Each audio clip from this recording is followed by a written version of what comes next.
ரொம்ப அற்புதமான ஒரு தருணம். சாருகேசி இந்த மேடை நாடகத்தை பார்க்கறதுக்கான வாய்ப்பு கிடைச்சது.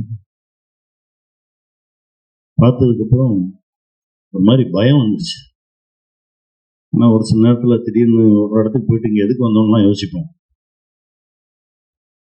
அந்த மாதிரி சாருகேசிக்கு நடந்த மாதிரி நமக்கு நடந்துட்டோம் அப்படின்னு ஒரு பயம் வந்துச்சு.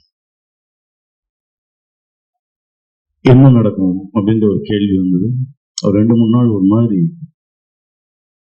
நிறைய யோசிக்க வச்சது. இருக்கிற வாழ்க்கைய நமக்கு தெளிவா இருக்கிற நேரத்துல சந்தோஷமா வாழ்ந்துட்டு போயிடணும். அடுத்தவங்களுக்கு கஷ்டம் கொடுக்காம யாருக்காவது பிரயோஜனமா வாழ்ந்துட்டு போயிடணும் அப்படின்ற ஒரு ஆழமான ஒரு விஷயத்தை இன்னும் நம்ம கிட்ட கொண்டு வந்து சேர்த்தது படைப்பு. விஜயம் சார், உங்களோடு பயணித்தது இறைவன் எனக்கு கொடுத்த ஒரு பெரிய பாக்கியம் நினைக்கிறேன். ஏன்னா ரொம்ப உண்மையாகவும் நேர்மையாகவும் ஒழுக்கமாகவும் இருக்கவங்கள சினிமா எப்பவும் விடவே இல்லை. அப்படி ஒரு மனிதரை நான் பார்த்தேன். அப்படி ஒரு மனிதரோடு பயணப்பட்டது ரொம்ப சந்தோஷமா இருந்தது. அதாவது நேரத்துக்கு கொடுக்குற மரியாதை இருக்குல்ல. மதுமன் கிளம்புனாங்க, கரெக்டாக டைம் பார்த்துட்டு கிளம்பியாச்சான்னு சொல்லி வாட்சை பார்த்துட்டு போயாச்சுன்னதுக்கு அப்புறம் தான் அவர் ரிலாக்ஸாக உட்காந்து நான் சார்ட்ட சொன்னேன், ஜேபி சார்ட்ட, இதுதான் சார், இதுதான் நம்மளை இழுத்து பிடிச்சிக்கிட்டே இருக்கு. எங்கே போனாலும் 10 நிமிஷம் முன்னாடி போகணும் அப்படின்னு என் குருநாதர் சொல்லுவார். அந்த 10 நிமிஷம் முன்னாடி போனதான் என் வாழ்க்கையே மாற்றுச்சு. நாடோடிகள் கதை சொல்ல போகிறேன், 10 மணிக்கு எனக்கு நேரம் கொடுத்துருக்காங்க. 9:45 போயிட்டு நான் கீழே இருந்து ஒரு மெசேஜ் பண்ணுறேன், சார் நான் வந்துட்டேன், இன்னும் 10 நிமிஷத்துக்கு மேலே வந்துடுறேன் அப்படின்னு. போய் கதவு தட்டினோடனே, கதவு திறந்தோடனே சொன்னார், இந்த படம் நம்ம பண்ணுறோம், இப்போ கதை சொல்லுங்க அப்படின்னு. என்னங்க கதையை கேட்கல அப்படின்னு. இல்லை, நான் இது வரைக்கும் 40 பேர்த்த கேட்டிருக்கேன், யாருமே சொன்ன நேரத்துக்கு வரல, நீ ஒருத்தர் தான் 10 நிமிஷம் முன்னாடி வந்தேன், அதனாலே இந்த படத்தை நான் பண்ணுறேன் அப்படின்னு. அந்த நேரத்துக்கு மரியாதை கொடுக்குறவங்களை பார்க்கும்போது எனக்கு அவ்வளோ பிடிக்கும்.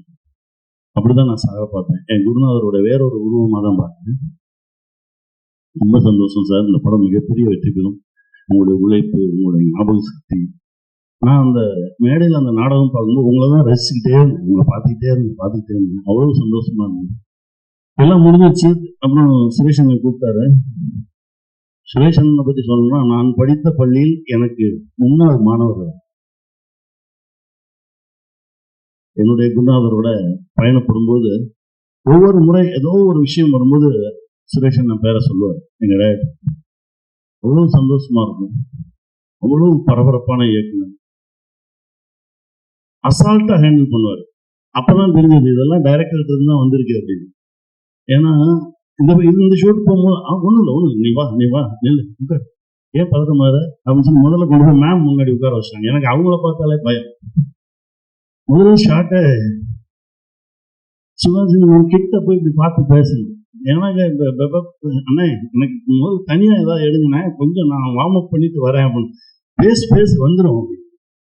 அப்படி எடுத்துட்டு போய் எனக்கு ஆனால் உங்களோட இருக்கும்போது டைரக்டரோட இருந்த மாதிரி தான் ஒரு ஃபீல் இருந்தது. நம்ம டைரக்டரோட பேசிட்டு இருந்த மாதிரி, நம்ம டைரக்டரோட ஒர்க் பண்ண மாதிரி தான் ஒரு உணர்வு இருந்தது. இந்த நேரத்தில் என் குருநாதர் கே பாலச்சந்தர் அவர்களுக்கு மனமார்ந்த நன்றி சொல்லிக்கிறேன். ஏன்னா அப்படி ஒரு குரு கிடைச்சதுக்கு நாங்களாம் கொடுத்து வச்சிருக்கோம். ஏன்னா ஒவ்வொரு நாளும் என்னுடைய சின்ன சின்ன இயக்கத்திலும் எங்க டைரக்டர் இருப்பார். அவரை பற்றி பேசாத நாளே கிடையாது. ஏதோ ஒரு ரூபத்துல எங்களுக்குள்ளெல்லாம் கலந்துருக்காரு, அப்படிதான் நான் நினைப்பேன். அப்புறம் இதுல இருக்க எல்லாமே என் சொந்தம் தான். எல்லாத்தையும் ஆரம்பிச்சுன்னா போயிட்டே இருக்கும். இந்த டிராமா பார்த்து முடிச்சாச்சு. இந்த படைப்பு ஆக போகுது, திரைப்படமாக போகுதுன்னு தெரிஞ்சிச்சு. சரி, நீ என்ன பண்ண போற அப்படின்னு என்கிட்ட கேட்டாங்க.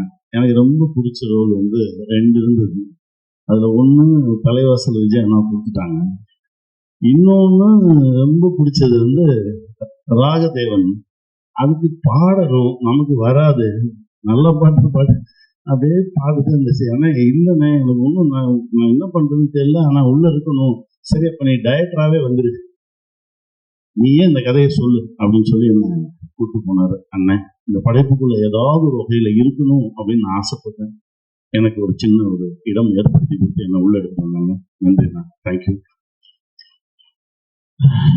தேனிசை தென்றல் தேவா, அந்த பேரை கேட்டாலே ஒரு சிலிர்ப்பு வரும். அவ்வளவு சந்தோஷம் வரும், மனசுக்கு ஒரு பெரிய மகிழ்ச்சி வரும். 20 வருஷத்துக்கு முன்னாடி உங்ககிட்ட ஒரு கதையை தூக்கிட்டு வந்தேன், அந்த கணக்கு இன்னும் மிச்சம் இருக்கு, அடுத்து ஆரம்பிச்சிருவோம், பண்ணிடுவோம். ரொம்ப சந்தோஷம். அப்புறம் சக நண்பர்கள், தோழர்கள் எல்லோருக்கும் என்னுடைய மனமார்ந்த வாழ்த்துக்கள். சார் அப்படி இருந்துச்சு சார், வசனம் சூப்பராக இருந்துச்சு சார். ரிச்சர்டுக்கான தம்பி எடிட்டர் ரிச்சர்டு என்ன பண்ணுவான்னா, ஆனால் எங்கே இருக்கேன்லாம் கேட்கவே மாட்டான்.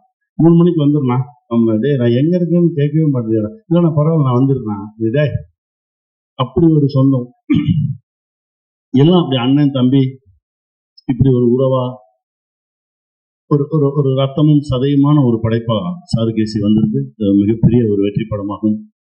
சத்யராஜ் சார் சொன்ன மாதிரி மனசுக்கு நெருக்கமான திரைப்படங்கள் தான் இப்போ ரொம்ப ஆழமாக நம் தமிழ் சொந்தங்களுக்குள்ள பரவிட்டு இருக்கு, இறங்கிட்டு இருக்கு, குடும்பமா வந்து பார்த்துட்டு இருக்காங்க. அந்த படைப்புல சாருகேசி படைப்பா இருக்கும் அப்படின்னு நான் நம்புறேன். இறைவனுக்கு மீண்டும் நன்றி சொல்றேன். நன்றி.